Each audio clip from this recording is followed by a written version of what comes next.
Après avoir vu la dérivée matérielle, dérivée particulière ou dérivée lagrangienne, elle a différents noms, la seconde notion qu'on avait vue la semaine dernière, c'était la notion d'équation de conservation.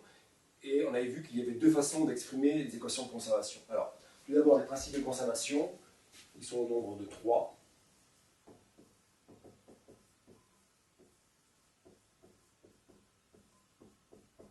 Donc il y a conservation de la masse, de la quantité de mouvement et de l'énergie au sens thermodynamique.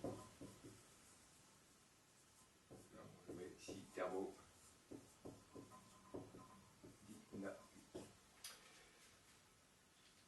Ces principes de conservation, on peut les exprimer soit sous forme locale, donc si on fait une description au niveau local, donc on peut les exprimer au niveau local, on va obtenir des jeux d'équations différentielles. Donc je mets ici EDP pour équation aux dérivées partielles. Donc par exemple, l'équation de conservation de la masse, si on est avec un fluide incompressible, on aura du sur dx plus dv sur dy égale à 0. Donc on appelle l'équation de conservation de la masse ou équation de continuité. Donc ça c'est pour un fluide incompressible.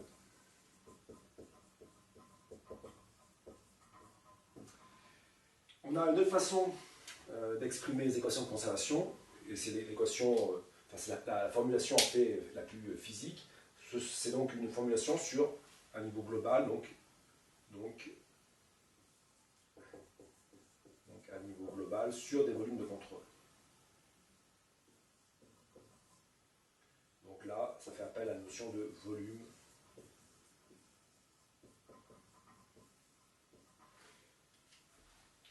Là, il y a différentes façons de définir les volumes de contrôle. Enfin, on a une très grande latitude dans le choix. On pourra définir des volumes de contrôle fixes. Donc, par exemple, cette pièce, c'est un volume de contrôle, et je peux regarder ce qui entre par la porte, ce qui entre par la fenêtre, enfin, ce qui entre ou ce qui sort. Ça peut être un volume de contrôle qui est mobile. Donc, c'est par exemple l'exemple d'une fusée. Donc, si on regarde une fusée qui se déplace dans l'atmosphère, on peut faire un volume de contrôle qui est la fusée, et regarder le flux de matière, donc les gaz qui sont expulsés, et donc on peut arriver à montrer que le déplacement de la fusée est relié à l'éjection de ces gaz, donc à un flux de masse à travers le volume de contrôle, la surface du volume de contrôle.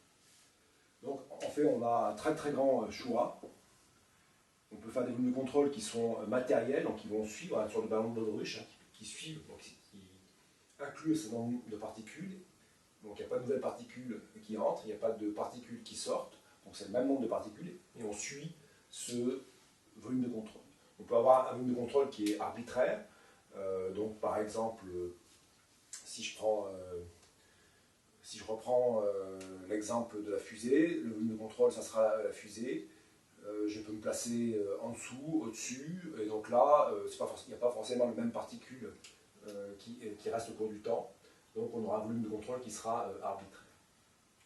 Alors, si je réécris l'équation de conservation de la masse, là c'est la masse, si je prends un volume matériel, donc un volume qui va rester, donc toutes les composants, toutes les molécules vont rester dans ce volume-là.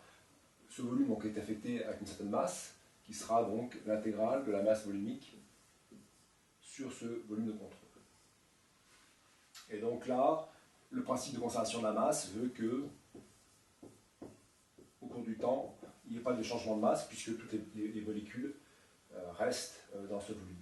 Et donc là, ce qu'on peut montrer, c'est que ce théorème-là peut s'écrire sous différentes formes. Donc, entre autres, qu'on a, ce qu'on avait vu la semaine dernière, c'était que, donc pour un fluide là, incompressible, c'est qu'on avait dρ sur dt sur le volume, plus ρ u L ds est égal à 0. Et là, c'est sur la surface de contrôle. Donc là, on a le volume de contrôle, V, et on définit donc la surface de contrôle qui va être l'enveloppe du volume de contrôle, S, et on va orienter selon la normale. D'accord. Ici, on aura la normale. Donc là, sur ce volume de contrôle-là, la variation de la masse, en fait, toute variation de la masse au niveau local doit être compensé par un flux de masse à travers la surface du domaine. Alors là, c'est pour l'équation de conservation de la masse, c'est ce qui est le plus simple à écrire. On peut renouveler ça pour l'équation de conservation de la quantité de mouvement. Alors pour l'instant, c'est ce qu'on avait vu, c'est qu'on avait des choses relativement compliquées, il fallait après des notions de tension des contraintes, et donc on avait vu que la façon la plus simple en fait, de résoudre un certain nombre de problèmes, c'était de transformer, d'avoir une version édulcorée de la conservation de la quantité de mouvement, qui était une sorte de théorème de l'énergie cinétique, qui était le théorème de Bernoulli, qui était une expression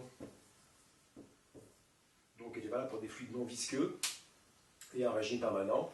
Et donc, c'est l'objet des prochains exemples. Voilà, donc on s'arrête là, et puis on refait une vidéo à partir des slides.